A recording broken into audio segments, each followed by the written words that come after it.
Okay, so we've talked a little bit about funding, which obviously is on everybody's mind right now. But let's take a little turn here. Outside of funding, what are 2 or 3 issues that you think are going to be important to schools within the next 5 years? Sure, and they're actually important to schools now. The whole issue of dropouts is something that needs to be aggressively addressed, and particularly for our minority students, our second language students. And I think we have the elements of that. Certainly our career tech education is right now one of the finest in the country. Our ROP programs, our regional occupational programs, are very, very strong, but they're not, those aren't the only solutions. Obviously, there needs to be equitable distribution in the high schools of the A to G programs for all kids.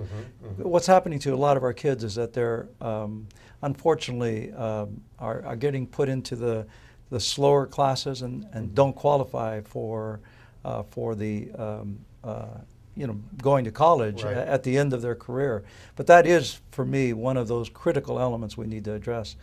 Certainly, again, and I'll repeat this, is the redundancy of paperwork and red tape. That is clearly one of those things that our student information system, which we're finally putting one in place, we need to make sure that we don't shortchange that. I mean, it's one thing to say you've got one. The other question is, what does it do? Does it report our scores back to us? Does it report our scores for children, through grade levels, depending on which teacher they had, so that we can use that data really to drive our accountability system. Again, accountability is going to be very, very important, and nobody's shying away from that. No one I've spoken to says, I don't want to give tests anymore. It's just simply, let's find a way to make the testing not take out 2 weeks of student learning at the end of the year every year. And let's have tests that give back our teachers something they can use in the classroom. Right. Okay, let me, last issue here. You're running for Superintendent of Public Instruction, which in California is one of several positions that has influence over education in California.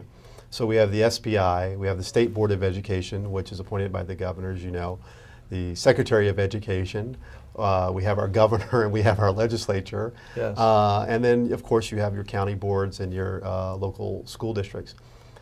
Some seem to think that California's education system is very convoluted. There's, confusion, policy confusion that occurs, and misdirection.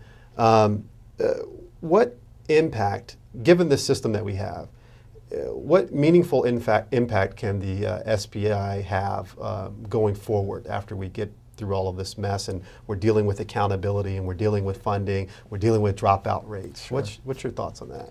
Well, the Superintendent of Public Instruction is the only constitutionally designated position that speaks for education. None of the others do.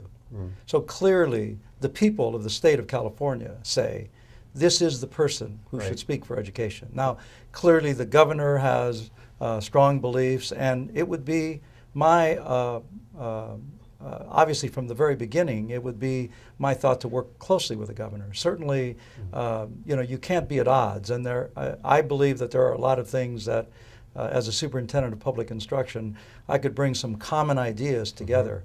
But I think what's happened is that everybody wants to run the educational system.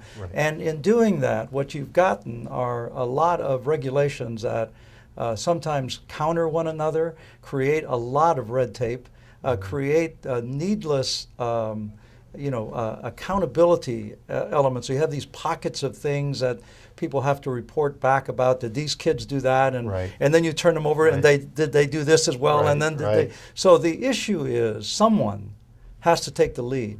And again, as the only constitutionally elected person speaking for public education, that's my job. I mean, my sense is I need to work with the legislature. And if they're passing bad bills, it's my responsibility to let them know, this won't work. And if they don't pay attention, to let the people in their particular regions know, this is not legislation that's going to help your children. And it's not to be necessarily oppositional. The State Board of Education has the same issues. They Right. make all kinds of regulations that create more paperwork and more red tape. All of that. I mean, and I didn't hear it just once. I've spoken with over 600 superintendents in the last month or so. Wow. And almost to a person, it is stop that red tape, stop the needless paperwork. Our teachers are screaming. So it is my belief, these are intelligent people. Right. And if they get a sense of what does that mean, and it's got to, for me, as someone who's been in the trenches, I think I bring that credibility both to the legislature, the governor, and the State Board of Education. I bring that credibility, and certainly have that credibility with my peers in the field. Excellent, excellent. Well, Larry, thank you for joining us. We appreciate it. Thank you very much. Okay, all right. Well, that concludes this episode of EdBrief Conversations. Thank you for joining us, and we'll see you next time.